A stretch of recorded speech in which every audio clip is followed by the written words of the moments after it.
Eba ni me ka ka mi se bo. Atogoro ka pa mo pari yoge. Ne do ki ni yawi gala yo ki to ba. Ne do ki ayo gala yo ki to ba. Oda ma ko ayoyi. Me do ki gala ki yo ko ayoyi. Ojo ji wo baba ki ade o chaka wa. Me ola le. ICD no ne pa oje ju abile wa don. Ino ne pa ise kuda ma do ya ne gala. Igala ki pa igala. Igala ki yo igala. Igala ki no ne pa yo pa igala. Me ola le.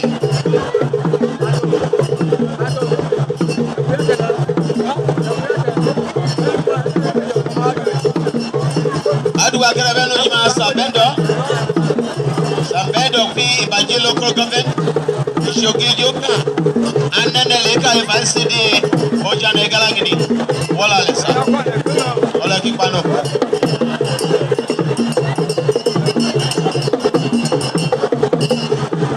Ma godu na do pabiano ane ke modu me pan.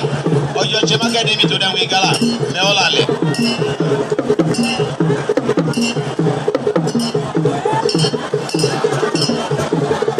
Abomi ayiba me we me wala le kwa yiba chakala le.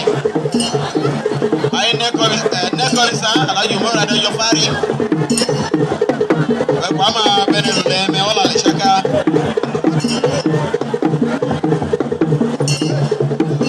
Ayo mo ki ola ya la ya ta. Senu de jua. Alaji koma kwa yiba digire timani. Senu de jua. Alaji Osman aba tuluko. Senu de jua. Ako sheria Chairman ako Gwabele Development Association. Ajiba wala le. I don't know. I have to make you come to the Iba. And again, I'm going to go to my dog. I have a shy.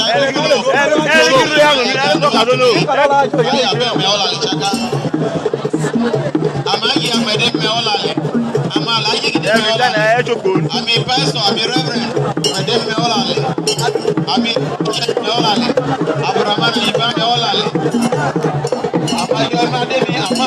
oh my God, I don't know. Yamade Yabu Yabayoi, Alka, Jimmy, and my job. But I know my Jimmy. I have a Sadiq, you know, my name. I want to get why you're talking about now. Look at me there. Go to that, I know it. Ikalo.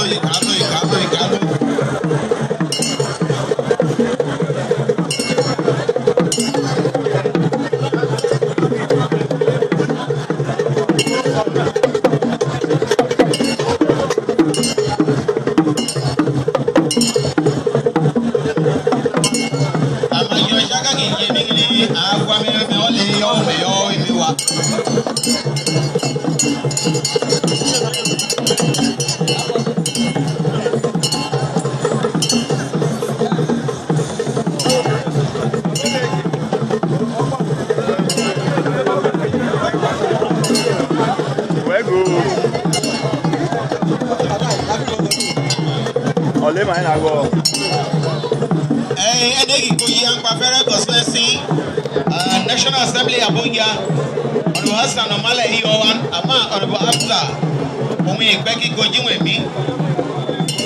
Isha we Goji me honorable members in Ayewa Kama. Todo ache ni Senator Goji Gala, Cheki Bone and Ogi Beaki Ayewa Kama. Todo ache ni Kadi do Malali.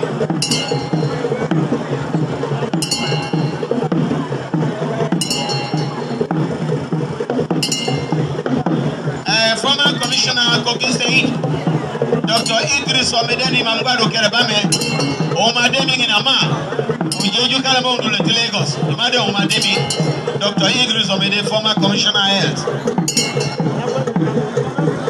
Amen, may your member of the Abo you Mali. Mewedono, Kashi Kolo Kalode, I mean, brother, make your member. I'm a Mawedo. Asian women, you do your gun, Munga Dutane. A man and one share of gun, Munga Dutane.